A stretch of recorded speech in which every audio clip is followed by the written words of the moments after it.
Perintah Kaisar Naga. Audiobook, novel silat. Episode 352.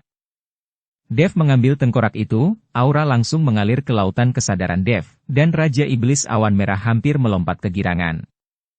Aku teringat sesuatu. Raja Iblis Awan Merah benar-benar terbang keluar dari lautan kesadaran Dev. Ketika Dev melihat ini, dia terkejut. Sisa jiwa Raja Iblis Awan Merah masih bisa bertahan di lautan kesadarannya sendiri. Jika dia meninggalkannya, mungkin akan segera menghilang. Dan Jamal terkejut saat dia melihat sisa jiwa tiba-tiba terbang keluar dari tubuh Dev. "Senior, kamu dalam bahaya." Dev dengan cepat mengingatkan. Raja Iblis Awan Merah tidak berbicara, tapi mengambil tengkoraknya sendiri. Dari tengkorak, sinar cahaya redup terus menjalin dengan sisa jiwa Raja Iblis Awan Merah. Setelah beberapa saat, Raja Iblis Awan Merah menunjukkan ekspresi kesakitan, dan kemudian kembali ke lautan kesadaran Dev. Jamal menatap semuanya dengan tatapan kosong, tidak berani mengucapkan sepatah kata pun. "Senior, apa yang kamu ingat?" Dev bertanya dengan cepat. "Pegunungan ini adalah tempat pemakamanku, dan tubuhku terkubur di bawah seluruh gunung iblis surgawi," kata Raja Iblis Awan Merah dengan mata kusam. "Ini..." Dev tidak tahu harus berkata apa. Gunung Iblis Surgawi ini adalah pegunungan terbesar di seluruh dunia surga dan manusia, melintasi seluruh wilayah selatan. Dan tubuh Raja Iblis Awan Merah dimakamkan di pegunungan yang begitu luas. Ini lebih sulit daripada mencari jarum di tumpukan jerami. Bagaimana cara menemukannya? "Senior, tahukah kamu siapa yang membunuhmu, menguburkanmu di Gunung Iblis Surgawi, dan menjebak sisa jiwamu di sini?" Dev bertanya.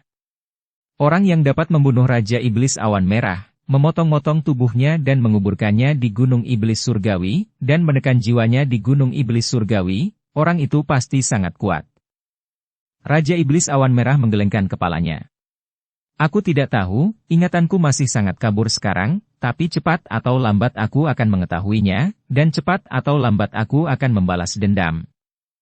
Raja Iblis Awan Merah mulai memiliki niat membunuh dalam dirinya. Ini membuktikan bahwa dia perlahan memulihkan ingatannya. "Senior, kita hanya memiliki tulang tangan dan tengkorakmu sekarang. Akan sulit untuk dilahirkan kembali. Jika ada kesempatan dan petunjuk, aku akan mencarikan tulang lain untukmu," kata Dev kepada Raja Iblis Awan Merah. Bagi Raja Iblis Awan Merah, Dev hanya bisa melakukan servis dengan hati-hati. Jika orang ini benar-benar terlahir kembali, dia mungkin pendukung terkuat Dev. "Wah, kamu serius? Jika aku benar-benar bisa terlahir kembali, aku bisa memastikan kamu bebas berjalan menyamping di surga." Raja Iblis Awan Merah berkata dengan penuh rasa terima kasih. Ketika Dev mendengar ini, dia tahu bahwa orang ini sedang membual. Ada begitu banyak master di surga, dan masih banyak surga di langit, dan Raja Iblis Awan Merah hanya berada di surga ke-9. Jika dia benar-benar hebat, dia tidak akan dibunuh atau dipotong-potong dan ditekan. Tapi menjadi tak terkalahkan di dunia surga dan manusia serta membantunya naik ke surga akan sangat bermanfaat bagi Dev. Setelah meninggalkan lembah sungai salju, Dev akan kembali ke istana Guanghan. Misi Jamal telah selesai, dan dia akan terus menghasilkan uang di kota Nanjing. "Rekan Taois, meskipun saya tidak tahu identitas Anda, tetapi dengan senjata dewa yang Anda miliki, saya yakin Anda pasti bukan biksu biasa. Saya memiliki 20 koin roh emas ungu di sini. Saya akan memberikan semua untukmu. Semua yang aku lakukan sebelumnya bisa dianggap membantu, dan aku juga ingin menjadikanmu sebagai teman." Jamal tidak bodoh, dia selalu takut telah mencuri uang Dev, dan takut Dev akan membalas dendam. Terlebih lagi, menghabiskan sedikit uang ini untuk berteman dengan orang seperti Dev layak dilakukan. Melihat penampilan Jamal, Dev tahu bahwa orang ini ketakutan setelah melihat kemampuannya. "Simpan saja uangnya, kamu pantas mendapatkannya, dan aku tidak akan merepotkanmu dengan sedikit uang ini.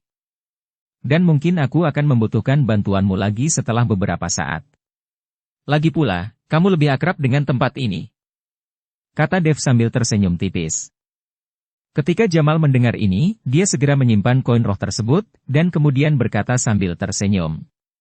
"Tidak masalah, saya yang paling akrab dengan area ini. Jika Anda membiarkan saya memimpin, Saya pasti akan melakukannya secara gratis. Setelah mengucapkan selamat tinggal pada Jamal, Dev kembali ke istana Guanghan. Saat itu sudah larut malam, Dev awalnya ingin kembali ke kamarnya untuk beristirahat, tetapi dia tidak menyangka bahwa penguasa istana Guanghan sudah menunggunya. Tuan Chen, apakah yang Anda lakukan dengan kembali selarut ini? Jika Anda ingin menyelesaikan suatu kebutuhan, saya telah mengatakan bahwa murid istana Guanghan saya dapat menyediakannya untuk Anda, jadi Anda tidak perlu sungkan. Ketika Dev mendengar ini dan dengan cepat menjelaskan. Kepala istana salah paham, saya baru saja pergi ke kota Nanjing untuk membeli beberapa barang. Karena perjalanan ke wilayah kutub berbahaya, kita harus persiapkan terlebih dahulu. Itu saja. Lalu apa saja hasil panen Tuan Chen? Tanya pemilik istana. Lumayan. Barang yang kubeli, seharusnya sangat berguna dalam perjalanan ke kutub, kata Dev. Kalau begitu aku tidak akan mengganggu istirahatmu, tapi kamu harus ingat bahwa di saat yang paling berbahaya, kamu harus memastikan keselamatanmu sendiri dan melarikan diri. Kamu boleh mengabaikan orang-orang suci itu. Aku juga akan meminta mereka untuk bekerja sama denganmu sebanyak mungkin. Orang-orang suci itu memang sedikit sombong, jadi terkadang Tuan Chen tidak sakit hati dengan apa yang mereka katakan. Kepala istana berkata kepada Dev. Saya mengerti, saya tidak akan ambil hati. Dev tersenyum ringan. Itu bagus. Tuan istana pergi. Dev kembali ke kamarnya, lalu mengeluarkan cangkang kura-kura hitam dan mengukir pola formasi di atasnya. Mengukir pola formasi di tempat sekecil itu membutuhkan tenaga dan tenaga paling banyak. Butuh waktu semalaman bagi Dev untuk menyelesaikan ukiran lebih dari selusin cangkang kura-kura hitam. Cangkang kura-kura hitam, ditambah dengan pola formasi yang diukir oleh Dev, cukup untuk menahan serangan dari alam kesengsaraan transendensi tingkat 8 atau lebih. Bagi orang-orang suci dari alam kesengsaraan transendensi tingkat 6 ini, pertahanan diri sudah cukup. Setelah menyimpan cangkang kura-kura, Dev menarik napas panjang. Setelah merasa keruh, dia bangkit dan pergi mencari kepala istana Guanghan. Dia ingin penguasa istana membawanya ke tempat para orang suci berlatih dan memberi mereka cangkang kura-kura hitam ini. Pada saat ini, pemilik istana sedang duduk di halaman, dengan udara dingin yang terus-menerus mengelilinginya. Suhu di sini sangat dingin, tetapi pemilik istana mengenakan rok kasa setipis sayap jangkrik dan sangat transparan. Mungkin dia lupa tentang keberadaan Dev dan merasa hanya ada murid perempuan di istana Guanghan, jadi pemilik istana hanya duduk di halaman untuk berlatih. Ketika Dev datang ke halaman kepala istana dan melihat kepala istana mengenakan pakaian tembus pandang, Dev tertegun sejenak. Dia tidak menyangka tuan istana akan berpakaian seperti ini saat dia berlatih. Saat ini, Dev tidak tahu harus berbuat apa. Haruskah aku pergi atau tetap di sini? Meskipun Dev berusaha sekuat tenaga untuk menghindari tatapannya, mata Dev tampak tidak patuh dan selalu meliriknya secara tidak sengaja. Kepala istana juga memperhatikan bahwa seseorang sedang memata-matai dia tiba-tiba membuka matanya, dan cahaya dingin keluar. Ketika Dev melihat ini, dia dengan cepat menghindar dan tidak terkena. Tuan Chen. Pemilik istana tercengang saat melihat itu adalah Dev. Dev juga merasa malu dan tidak berani menatap langsung ke arah penguasa istana. Dia dengan cepat berkata, saya ingin meminta penguasa istana untuk membawa saya ke tempat para orang suci berlatih. Oke. Penguasa istana mengangguk, dan kemudian kembali ke kamar untuk berganti satu set pakaian. Ketika pemilik istana mengganti pakaiannya, dia menemukan bahwa wajah Dev memerah, seolah-olah dia sedang demam.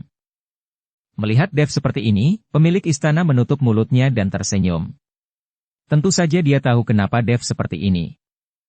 Tuan Chen, Anda telah menyelamatkan hidup saya. Biasanya, jika Anda menginginkannya, saya harus memberikannya kepada Anda. Sayangnya saya sekarang bertanggung jawab atas misi istana Guanghan dan tidak dapat berlatih kultivasi ganda dengan Tuan Chen sampai saya mewariskan posisi kepala istana kepada generasi berikutnya.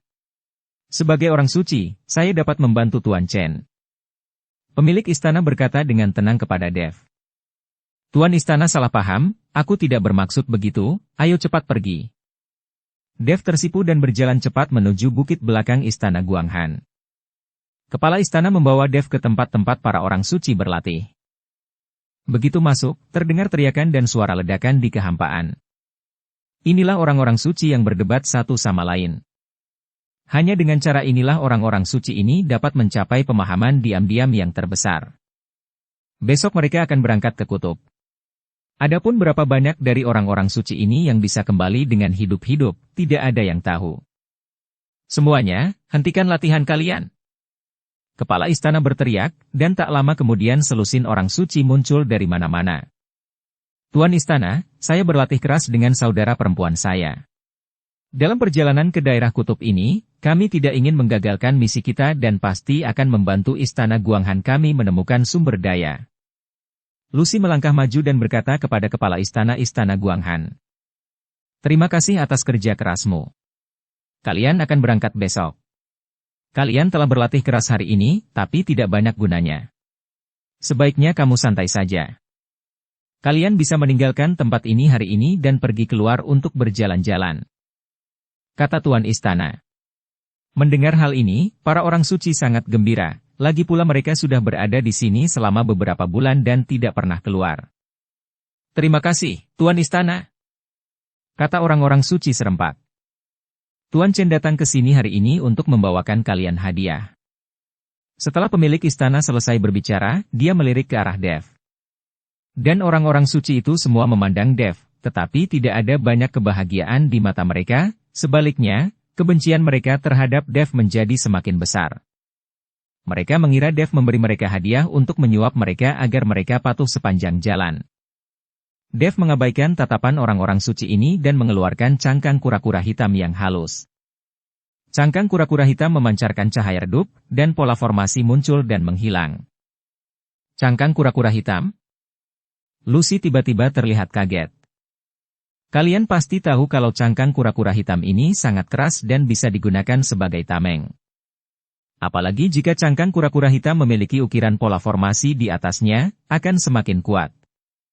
Ya, saya membeli cangkang kura-kura hitam ini dari kota Nanjing. Saya mengukir pola formasi di atasnya dalam semalam. Kalian masing-masing harus membawanya. Di saat krisis, ini dapat digunakan untuk menyelamatkan nyawa. Cangkang kura-kura hitam ini dapat menahan pukulan dari biksu tingkat 8 atau lebih tanpa masalah. Setelah Dev selesai berbicara, dia melambaikan tangannya dengan santai, dan lebih dari selusin cangkang kura-kura hitam secara akurat jatuh ke tangan orang-orang suci ini. Ketika mereka mendengar bahwa pola formasi pada cangkang kura-kura hitam diukir oleh Dev sendiri, wajah para orang suci dipenuhi dengan ketidakpercayaan dan sedikit kebingungan. Kalian pasti tahu kalau seorang master formasi sangat jarang ada di dunia surga dan manusia, apalagi seorang master formasi yang bisa mengukir pola formasi pada cangkang kura-kura semacam ini. Tidak peduli bagaimana Anda melihat Dev, sepertinya dia bukanlah master formasi tingkat tinggi. Dev juga melihat keraguan para orang suci ini dan tersenyum ringan. Apakah Anda mempertanyakan kerasnya cangkang kura-kura hitam itu? Para orang suci tidak mengatakan apa-apa, tetapi mereka benar-benar khawatir. Bagaimanapun, pola formasi diukir oleh Dev. Jika formasi tidak bagus, cangkang kura-kura hitam sendiri tidak akan mampu menahan pukulan dari biksu di atas tingkat ke-8 dari alam kesengsaraan transendensi. Dev menirik ke arah kepada istana Guanghan. Dia mengangguk, mengerti maksud Dev. Dev kemudian melemparkan sisa cangkang kura-kura hitam di tangannya ke udara, dan penguasa istana melambaikan lengan bajunya. Cahaya dingin langsung datang. Hanya dengan satu gelombang kapan saja, aura yang meledak sekuat alam kesengsaraan transendensi tingkat 9. Cahaya dingin tiba-tiba menerpa cangkang kura-kura hitam. Cangkang kura-kura hitam bersinar dengan cahaya yang menyilaukan, dan pola formasi yang diukir di atasnya diaktifkan, dan cangkang kura-kura hitam juga menjadi besar pada saat ini. Ledakan! Cahaya dingin tiba-tiba menghilang, dan pola formasi pada cangkang kura-kura hitam perlahan hancur, dan kemudian cangkang kura-kura hitam jatuh ke tanah. Pada cangkang kura-kura hitam, retakan mulai menyebar. Kemudian hancur berantakan. Para orang suci tidak bisa tidak terkejut ketika mereka melihat pemandangan ini di depan mereka. Cangkang kura-kura hitam yang dikombinasikan dengan pola formasi dapat menahan pukulan dari biksu tingkat 9 di alam kesengsaraan transendensi. Meskipun cangkang kura-kura hitam hanya bisa menahannya sekali sebelum akhirnya rusak, setidaknya itu bisa menyelamatkan nyawa mereka sekali. Pada saat ini, orang-orang suci ini menatap Dev dengan sedikit kekaguman di mata mereka. Meskipun Dev hanya berada di alam kesengsaraan transendensi tingkat ketiga, dia adalah seorang master formasi. Di dunia surga dan manusia, master formasi sama dihormatinya dengan alkemis. Justru karena Dev adalah master formasi, levelnya tidak terlalu tinggi, lagi pula, dia menghabiskan sebagian besar energinya untuk mempelajari formasi. Terima kasih, Tuan Chen. Kami akan dengan tegas mengikuti perintah kepala istana dan melindungi keselamatan Tuan Chen sepanjang jalan. Lucy mengambil inisiatif untuk melangkah maju dan memberi hormat kepada Dev. Lagi pula, jika seseorang memberikan barang yang begitu berharga, akan sulit bagi orang suci ini untuk mengabaikan Dev. Mendengarkan perkataan Lucy, Dev tersenyum tipis. Kalian hanya perlu melindungi diri kalian sendiri dulu. Jika memungkinkan, saya akan berusaha sebaik mungkin untuk membawa kalian semua kembali. Kata-kata Dev membuat Lucy, yang tadi sedikit bersyukur, tiba-tiba menjadi dingin.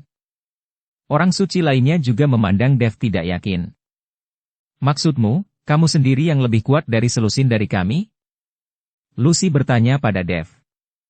Dev tidak berbicara, tetapi kepala istana Guanghan berkata, ya, dengan kekuatan Tuan Chen, bahkan jika selusin dari kalian menyerang bersama, kalian tidak akan bisa menyakitinya sama sekali. Patuh saja sepanjang jalan. Keluarlah bersamaku sekarang dan bersantailah.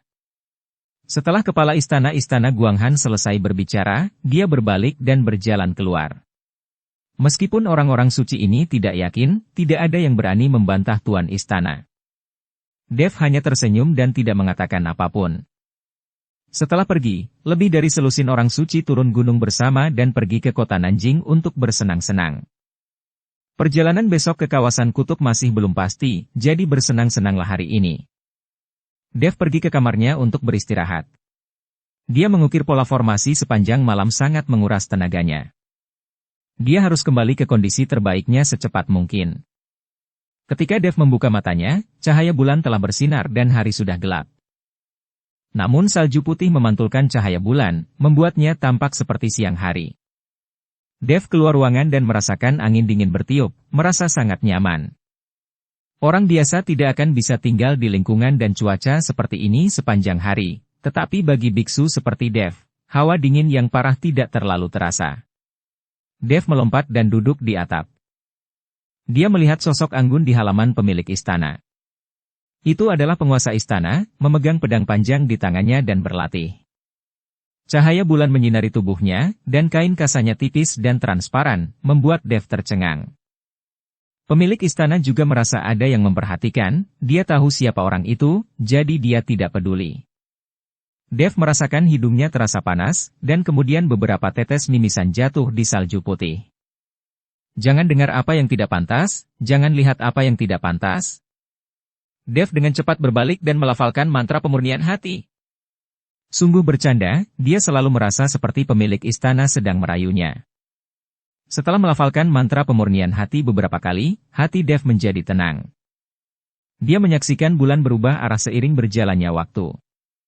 Dev berpikir keras. Apa sebenarnya asal mula waktu? Ketika dia berada di keluarga Ji, leluhur keluarga Ji mewariskan jari abadi kepada Dev, yang perlu dia pelajari untuk memahami asal mula waktu. Ada juga langkah pengendalian api, yang juga diperlukan pemahaman.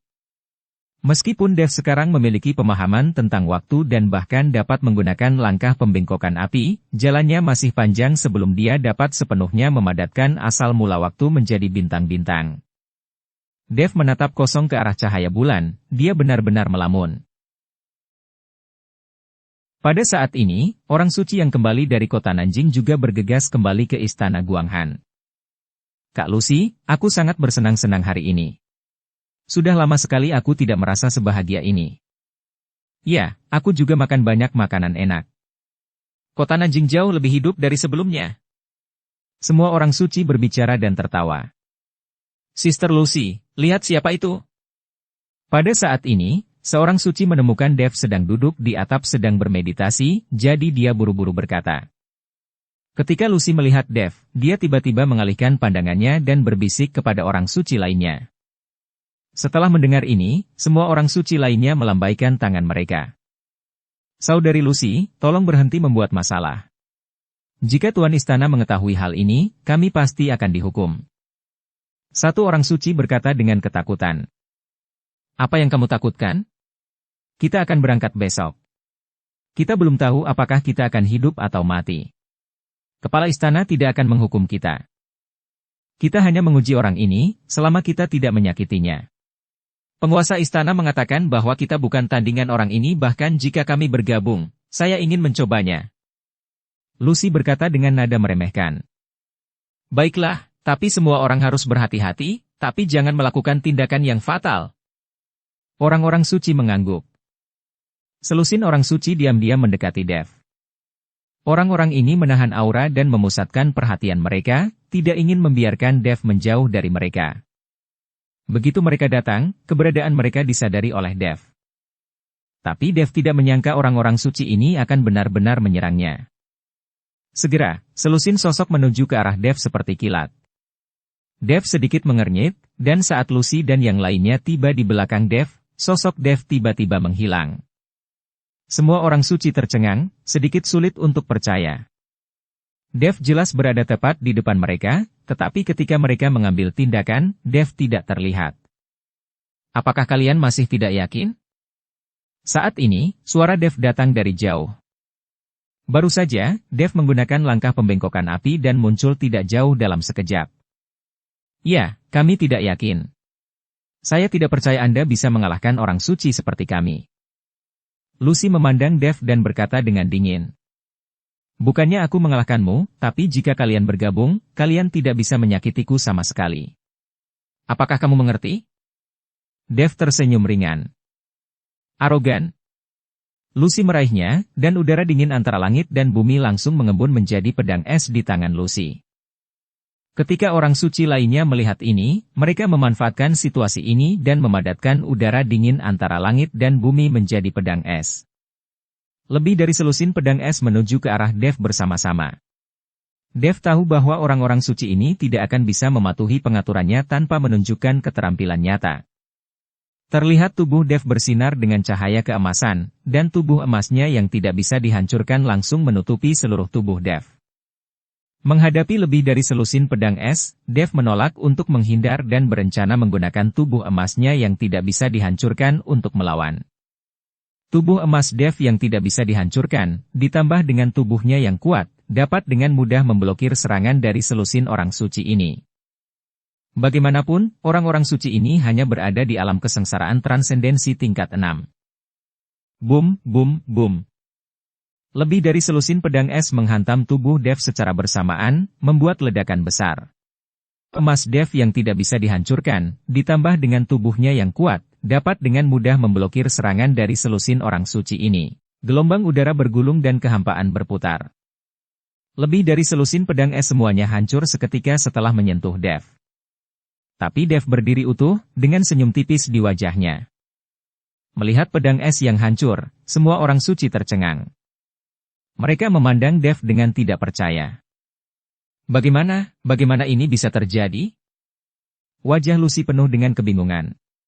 Dia tidak percaya bahwa selusin dari mereka yang berada di alam kesengsaraan transendensi tingkat 6 tidak dapat menyakiti Dev, yang berada di alam kesengsaraan transendensi tingkat ketiga. Dia bahkan tidak bergerak dan membiarkan mereka menyerangnya, tapi dia tidak terluka. Kesenjangan yang sangat besar ini menyulitkan semua orang suci untuk menerimanya. Saya sudah mengatakannya sebelumnya, kalian bukan tandingan Tuan Chen bahkan jika kalian bergabung. Apakah kalian harus mempermalukan diri sendiri? Apakah Anda mengerti sekarang? Penguasa istana Guanghan ada di sini saat ini. Melihat Tuan Istana datang, semua orang suci ini menjadi cemas. Mengapa kalian tidak segera meminta maaf kepada Tuan Chen? Dia hanya berdiri di sana dan menahan kalian yang mengambil tindakan. Jika dia melawan, saya khawatir kalian tidak akan bisa berdiri di sini lagi. Kata pemilik istana dengan tajam. Lucy dan orang-orang suci itu sekarang benar-benar tahu betapa kuatnya Dev. Tuan Chen, saya minta maaf. Kami buta dan tidak bisa melihat bahwa Tuan Chen ternyata seorang master. Lucy buru-buru mengikuti Dev untuk meminta maaf, dan itu adalah permintaan maaf yang tulus. Dev tersenyum ringan dan tidak menyalahkan orang-orang suci ini. Dia tahu bahwa setelah ini, orang-orang suci ini tidak akan meragukan dirinya lagi. Pergi dan istirahatlah yang baik. Kita akan berangkat besok. Yang bisa saya lakukan hanyalah mencoba yang terbaik untuk melindungi Anda. Wilayah kutub sangat berbahaya dan tidak ada yang tahu apa yang akan terjadi, jadi semuanya tergantung pada Anda sendiri. Perkembangan masa depan dari Istana Guanghan juga membutuhkan milikmu. Dev berkata kepada para orang suci. Saya dengan tulus mengikuti pengaturan Tuan Chen. Lucy mengajak orang suci untuk beristirahat. Saya melihat Anda sedang linglung barusan. Apa yang sedang Anda pikirkan? Setelah orang-orang suci pergi, kepala istana bertanya. Ketika Dev melihat kepala istana menanyakan hal ini, wajahnya tiba-tiba memerah. Dia awalnya mengintip ke arah kepala istana. Apakah dia ketahuan? Saya melihat bulan dengan linglung. Kelahiran, usia tua, penyakit, dan kematian seseorang disebabkan oleh berjalannya waktu, tetapi sulit bagi kita untuk melihat perjalanan waktu. Bagaimanapun, dibutuhkan waktu puluhan tahun dari lahir hingga usia tua dan kematian. Perubahan waktu. Para kultivator seperti kita bahkan tidak dapat melihat perubahan waktu. Sangat mudah untuk hidup ratusan tahun. Bahkan setelah 100 tahun, penampilan bahkan mungkin tidak berubah. Aku hanya melihat ke arah cahaya bulan, tapi aku bisa merasakan dengan jelas perubahan waktu, karena setiap menit dan detik, posisi cahaya bulan berubah, dan perubahan cahaya bulan adalah perubahan waktu. Meskipun saya memahami kebenarannya, sulit untuk memahami asal mula waktu. Kata Dev dengan sedikit cemberut. Kamu baru saja di alam kesengsaraan transendensi. Jika kamu ingin memahami asal-usul waktu, kamu benar-benar gila. Tetapi fakta bahwa kamu dapat mengucapkan kata-kata ini membuktikan bahwa kamu memang sudah mulai memiliki pemahaman awal tentang asal mula waktu. Kepala istana mendengarkan kata-kata Dev, dia merasa sedikit terkejut karena Dev baru saja di alam kesengsaraan transendensi, tetapi dia sudah mulai memikirkan tentang asal mula waktu. Apakah kamu memahami asal-usul waktu?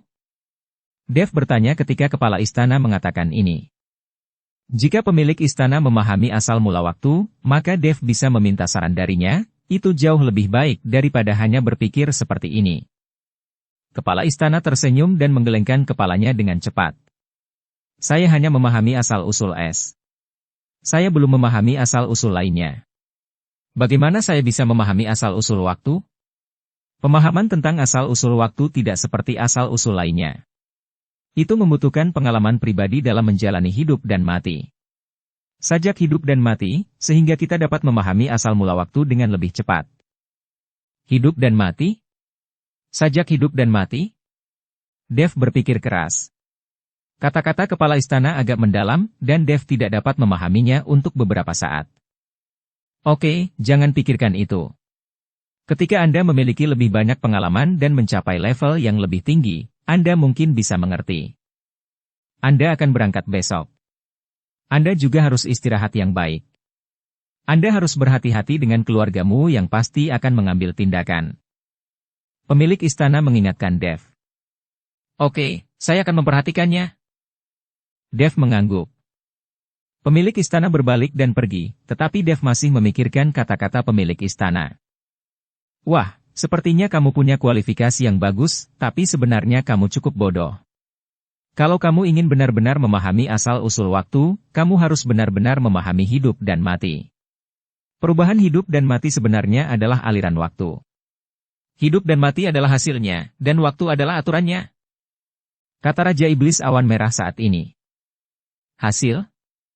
Aturan? Mata Dev tiba-tiba bersinar dengan seberkas cahaya, seolah-olah seberkas sinar matahari menyinari kabut tebal. Dev sepertinya menyadarinya. Raja Iblis Awan Merah pantas berasal dari surga ke-9, dan dia bisa mengatakan kebenaran kepada Dev hanya dengan satu kalimat. Perubahan posisi cahaya bulan adalah hasilnya, waktu adalah aturannya. Perubahan musim dalam setahun adalah hasilnya, dan waktu adalah aturannya. Hidup dan mati seseorang adalah akibatnya, waktu adalah aturannya. Waktu tercermin dalam setiap benda, dan hasil yang diperoleh berbeda-beda, tetapi semuanya mematuhi aturan waktu. Senior, terima kasih. Dev tiba-tiba tersenyum. Setelah kata-kata itu jatuh, tubuh Dev mengeluarkan suara mendengung lembut, dan kekuatan asli di luar tubuhnya terus mengalir dan menjadi semakin kuat. Di ruang asli Dev, bintang redup perlahan mulai berkilau. Bintang-bintang di asal mula waktu sangat terang. Ledakan. Tiba-tiba awan melayang di langit, dan di bawah sinar bulan, awan itu memancarkan cahaya warna-warni.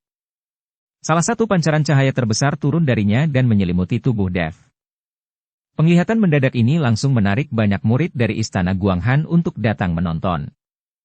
Pemilik istana baru saja kembali ke kamar dan segera lari kembali. Hampir semua orang melompat ke udara untuk melihat dari mana cahaya warna-warni itu bersinar. Tuan Chen, mengapa cahaya ini menimpa Tuan Chen? Apa ini? Apakah Tuan Chen membuat terobosan dengan menarik kesengsaraan Guntur? Tetapi awan kesengsaraan Guntur tidak seperti ini. Kesengsaraan Guntur dipenuhi dengan guntur dan kilat. Namun di awan ini yang ada hanyalah cahaya terang, dan cahaya ini sangat lembut. Ketika menyinari orang tersebut, ada perasaan hangat, seperti berada dalam pelukan ibu. Bagaimana ini bisa terjadi? Apakah dia benar-benar telah tercerahkan? Apakah dia menjadi tercerahkan hanya karena kata-kataku? Mata Tuan Istana penuh rasa tidak percaya. Pemahamannya tentang asal mula waktu hanya dangkal. Meski begitu, dia tetap memberitahu Dev semua yang dia tahu. Siapa sangka Dev benar-benar memahaminya. Pemilik istana tidak tahu bahwa Dev tidak memahaminya setelah mendengarkan kata-katanya. Tuan Istana, apa yang Tuan Chen pahami? Lucy bertanya dengan rasa ingin tahu. Asal-usul waktu. Pemilik istana berkata dengan suara rendah dengan keterkejutan di matanya. Asal-usul waktu? Lucy tidak dapat memahaminya, lagi pula, dia bahkan tidak pernah memahami asal mula es. Apalagi memahami asal mula waktu. Anda tidak akan mengerti. Tampaknya Tuan Chen benar-benar seorang jenius. Orang yang benar-benar terpilih. Anda harus tetap berada di sisi Tuan Chen selama perjalanan kutub ini. Kali ini mungkin merupakan hal yang paling bermanfaat dalam perjalanan hidup Anda. Saya khawatir kita tidak akan memiliki kesempatan lagi di masa depan. Anda harus tahu bagaimana menghargainya. Jika saya tidak bernasib bisa bertemu dengan Tuan Chen, Anda tidak akan pernah melihat pemandangan seperti ini dalam hidup Anda. Manfaatkan kesempatan luar biasa ini dan segera berlatih. Jenis sinar cahaya yang menembus jalan surgawi ini hanya dapat ditemui tetapi tidak dapat dicari.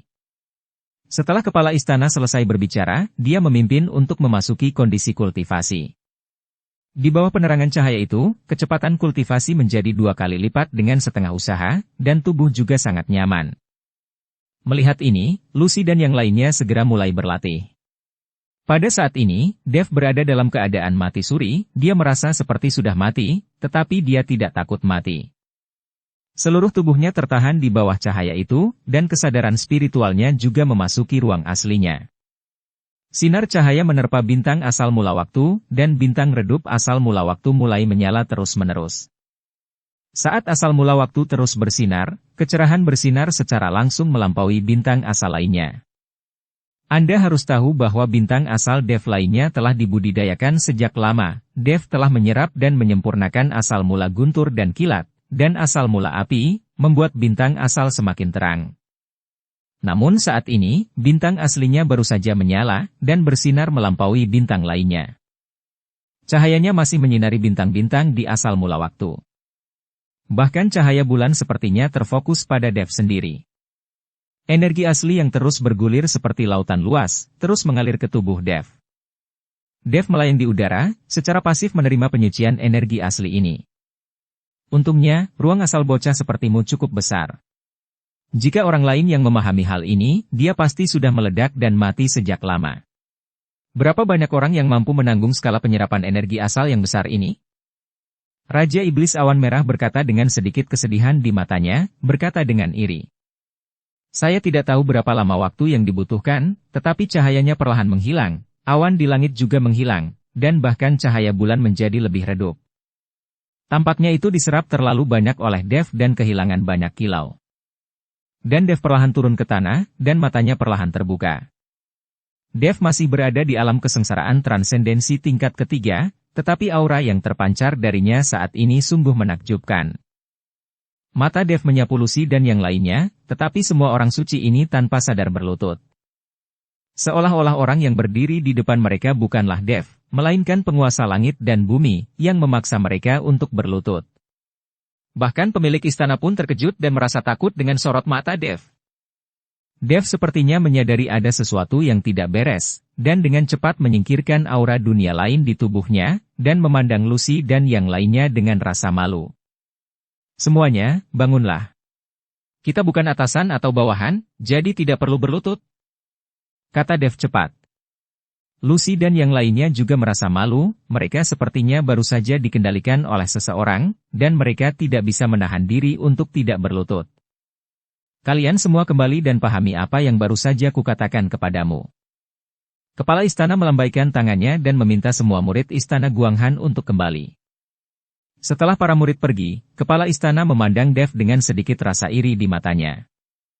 Tuan Chen, selamat atas pemahaman Anda tentang asal-usul waktu. Anda harus tahu bahwa asal-usul waktu adalah hal yang paling sulit untuk dipahami, kata penguasa istana. Berkat nasihat kepala istana, kalau tidak aku tidak akan memahaminya, kata Dev cepat. Meskipun dia memahami asal-usul waktu dan tidak ada hubungannya dengan Tuan Istana Guanghan, Tuan Istana mengajarinya semua yang dia punya, dan Dev tetap bersyukur. Kepala istana tersenyum dan kemudian menggelengkan kepalanya. Hal-hal yang saya katakan kepada Anda sama sekali bukanlah apa-apa. Ini semua tentang pemahaman Anda sendiri. Jika saya bukan kepala istana Guanghan, saya bisa bersama Anda sekarang. Melakukan praktik kultivasi ganda, dan Anda mungkin bisa memperoleh beberapa wawasan tentang asal-usul waktu dari hal itu. Setelah mendengar ini, Dev berhenti. Dia mengalami sakit kepala yang hebat sesekali. Dia tidak menyangka pemilik istana akan berpikiran seperti itu. Saat itu, di keluarga Ji, nenek moyang keluarga Ji menyukai garis keturunannya dan memaksanya untuk berkultivasi ganda dengan Matilda dan Malia. Kemudian, dia bertemu Scarlett, putri rubah, yang juga menyukai garis keturunan Dev dan memaksa Dev berlatih kultivasi ganda sepanjang malam. Dia hampir memperlakukan Dev seperti binatang buas. Dan sekarang, kepala istana-istana Guanghan sebenarnya punya ide yang sama. Dev terdiam. Apakah hanya ada transaksi antara pria dan wanita dan tidak ada perasaan? Para biksu di dunia surga dan manusia ini menghargai pengembangan peningkatan alam lebih dari apapun, termasuk perasaan. Kepala istana sepertinya melihat keraguan Dev, dan tersenyum tipis dan berkata, dalam menghadapi kepentingan yang sangat besar, perasaan adalah hal yang paling tidak dapat diandalkan. Jangan berpikir untuk mendapatkan kasih sayang dan cinta dari wanita di dunia surga dan manusia. Itu hanya kebohongan. Jika Anda bukan yang terpilih, jika Anda tidak memiliki keterampilan yang Anda miliki sekarang, berapa banyak wanita yang bersedia berkultivasi ganda bersama Anda? Mereka rela mengorbankan tubuh mereka karena mereka bisa mendapatkan manfaat lebih banyak dari Anda. Termasuk saya, yang memiliki ide yang sama, apakah Anda mengerti? Setelah kepala istana mengatakan itu, dia berbalik dan pergi, meninggalkan Dev dengan tatapan kosong ke punggung tuan istana yang berantakan. Dev memikirkan kata-kata kepala istana, dan mungkin dia benar. Dirinya punya terlalu banyak wanita sekarang, dari Yuki di awal hingga Scarlett sekarang, berapa banyak dari mereka yang benar-benar aku cintai? Dev menjadi ragu-ragu. Bocah bodoh, jangan terlalu banyak berpikir, apakah kamu punya perasaan atau tidak? Apakah kamu punya cinta atau tidak? Apakah itu pertukaran kepentingan atau dipaksa untuk tidak melakukan apa-apa? Singkatnya, wanita-wanita di sekitarmu telah menyerahkan diri kepadamu. Selama mereka memilikimu di dalam hatinya, mereka bersedia berjuang untukmu bahkan rela mengorbankan segalanya untuk menyelamatkanmu, maka tidak masalah. Kamu tidak harus peduli apakah mereka melakukannya karena cinta atau karena mereka mendapat manfaat lebih darimu, jangan pikirkan itu. Kamu harus menjadi orang terbaik di dunia. Kata-kata Raja Iblis Awan Merah terdengar, menarik Dev keluar dari keraguan dirinya. Dini hari berikutnya, penguasa istana memanggil lebih dari 10 orang suci dan menunggu Dev. Dev keluar ruangan perlahan, dengan ekspresi lelah di wajahnya. Tuan Chen, apakah Anda tidak istirahat dengan baik? Pemilik istana melihat ini dan bertanya. Tidak buruk? Dev tersenyum ringan. Tadi malam, dia menghabiskan sepanjang malam memikirkan semua wanitanya, yang mana cinta sejatinya. Kamu bisa berangkat sekarang.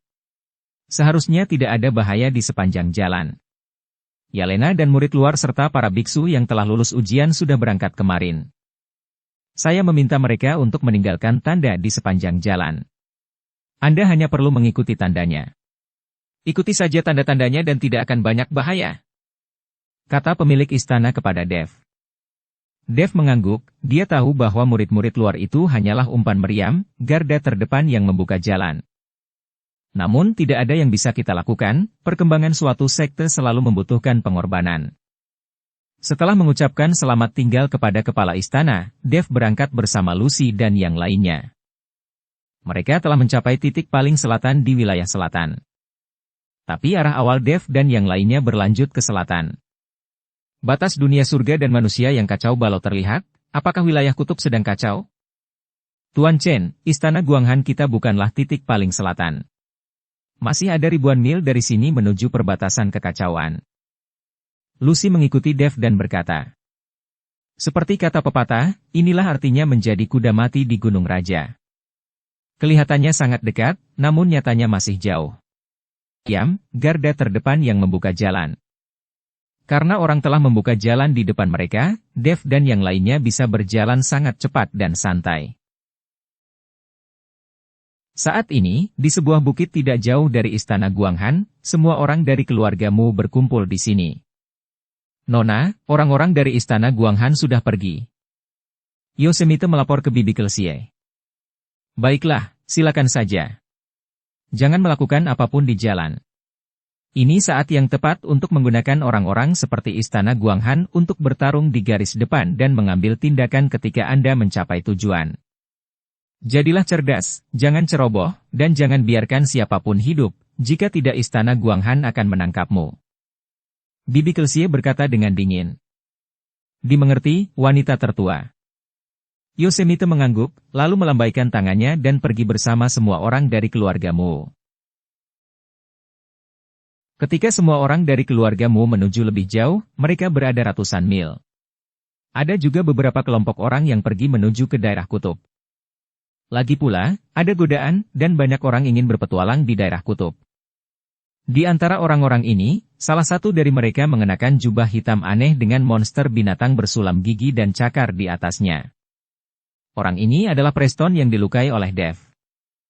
Setelah orang ini dilukai oleh Dev dan melarikan diri dari sekte iblis surgawi, dia segera memulihkan luka-lukanya. Kemudian dia mendengar bahwa wilayah kutub itu adalah tempat di mana makhluk abadi jatuh, jadi dia bergegas ke sini. Saya khawatir akan ada kegembiraan di wilayah kutub. Dan di istana Guanghan, kepala istana sedang duduk di aula utama. Tuan istana, keluargamu sudah berangkat, dan ada juga tim dari beberapa keluarga menuju wilayah kutub. Ada juga banyak petani biasa, jumlah mereka tidak kurang dari 100. Seorang murid istana Guanghan melaporkan. Ya. Tuan istana melambaikan tangannya dan meminta muridnya turun. Tuan istana, berita bahwa sumber daya ditemukan di daerah kutub adalah tempat di mana makhluk abadi jatuh, mengapa Anda ingin menyebarkannya? Kita secara terbuka mempromosikannya di kota Nanjing. Meskipun menarik banyak biksu untuk mendaftar, akan ada banyak orang yang bersaing untuk mendapatkan sumber daya dengan puluhan ribu koin roh. Seorang murid di sebelah kepala istana bertanya dengan sangat bingung. Tetapi kepala istana tersenyum tipis. Izinkan saya bertanya, membandingkan kekuatan istana Guanghan kita dengan keluargamu, siapa yang lebih kuat? Murid istana Guanghan tertegun, lalu menggelengkan kepalanya. Saya tidak tahu. Kepala istana tahu bahwa murid ini tidak berani mengatakan apa-apa, jadi dia berkata. Istana Guanghan kita baru saja didirikan kembali, dan kekuatan murid di istana Guanghan kita masih terlalu rendah, jadi tidak ada cara untuk melawan keluargamu. Alasan saya menyebarkan berita ini adalah untuk menimbulkan kekacauan di wilayah kutub. Hanya dengan cara inilah kita dapat memiliki kesempatan untuk memanfaatkan kekacauan tersebut. Setelah pemilik istana selesai berbicara, dia sedikit mengangkat sudut mulutnya dan tersenyum. Dev saat ini sedang dalam perjalanan ke daerah kutub dengan selusin orang suci. Dia tidak tahu bahwa akan ada begitu banyak orang yang datang ke daerah kutub. Itu adalah perjalanan yang mudah, dan mereka semakin dekat ke kutub. Berhenti. Tiba-tiba, Dev, yang berjalan di depan, mengerutkan kening. Tuan Chen, ada apa? Lucy melangkah maju dan bertanya dengan bingung. Sudut mulutnya dan tersenyum. Jalan ini telah dilalui oleh orang sebelumnya, jadi seharusnya tidak ada bahaya. Dia tidak tahu mengapa Dev berhenti. Apakah kamu mencium bau darah? Dev bertanya. Lucy menggelengkan kepalanya. Tidak. Para orang suci lainnya juga menggelengkan kepala, tidak ada yang mencium bau darah. Dev menutup matanya sedikit, dan kesadarannya langsung menyebar. Dalam sekejap, segala sesuatu dalam jarak beberapa mil ditutupi oleh kesadaran ilahi. Tapi tidak ada bahaya, begitu pula keberadaan makhluk hidup apapun.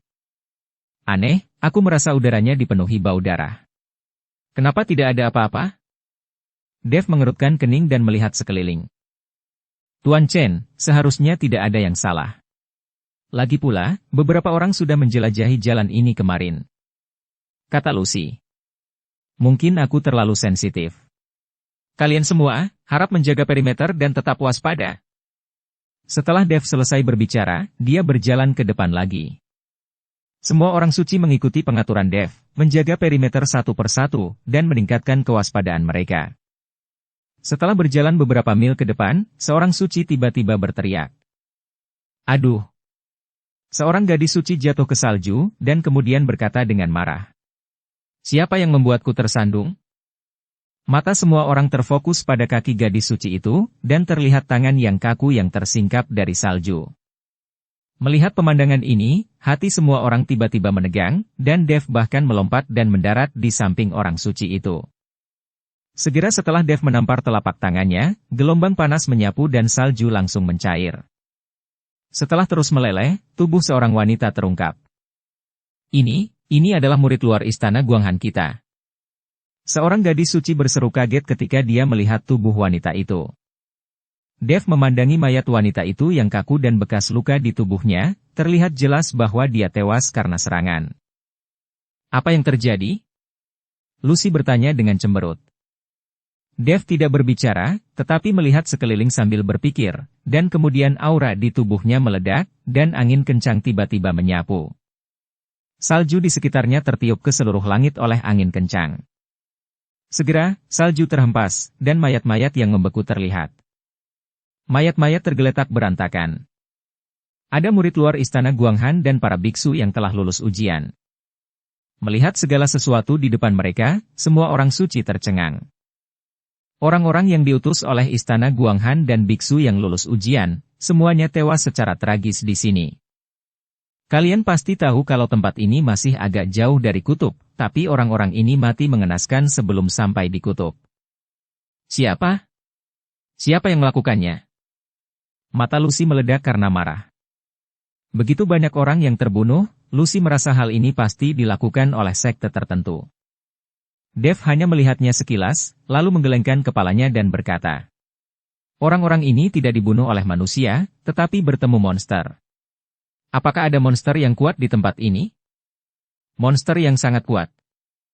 Lucy dia sedikit mengernyit dan mulai untuk berpikir secara mendalam. Saudari Lucy, bukankah ada binatang awan melangkah salju di daerah kita? Seorang gadis suci tiba-tiba berkata. Aku sudah lama tidak melihat binatang awan melangkah salju. Bukankah dia sudah punah? Lucy berkata dengan bingung. Apa itu binatang awan melangkah salju? Dev tidak tahu banyak tentang monster di daerah ini. Itu adalah monster-monster yang mirip dengan harimau kumbang. Ia bergerak sangat cepat dan berukuran besar. Ia berlari di atas salju seolah-olah sedang terbang di atas awan. Jadi orang-orang di daerah ini menyebutnya sebagai binatang yang menunggangi awan salju, tapi monster semacam ini yang belum pernah kudengar lagi selama bertahun-tahun.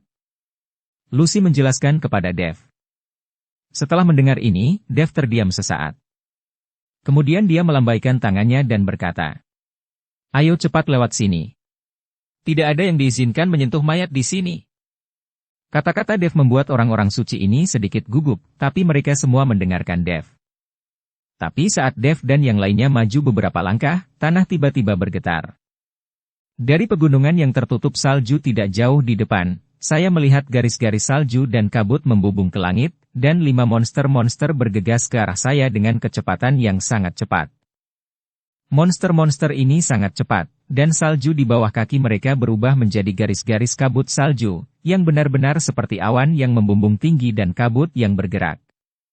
Binatang awan melangkah salju, itu benar-benar binatang awan yang melangkah salju, kita dalam masalah sekarang.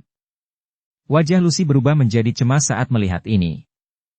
Wajah para orang suci lainnya juga pucat, dan pedang es langsung terbentuk di tangan mereka. Mereka bahkan belum mencapai titik ekstrim wilayah kutub, tetapi mereka sudah bertemu dengan monster yang sangat kuat. Sungguh sial. Kelima monster-monster itu tiba di depan Dev dan yang lainnya dalam sekejap. Monster-monster ini berukuran sangat besar, masing-masing seperti bukit kecil. Tubuh mereka ditutupi salju tebal, bersembunyi dari deteksi kesadaran ilahi. Bersambung ke episode 353. Dukung kami dengan subscribe, follow, like, komen dan share. Terima kasih.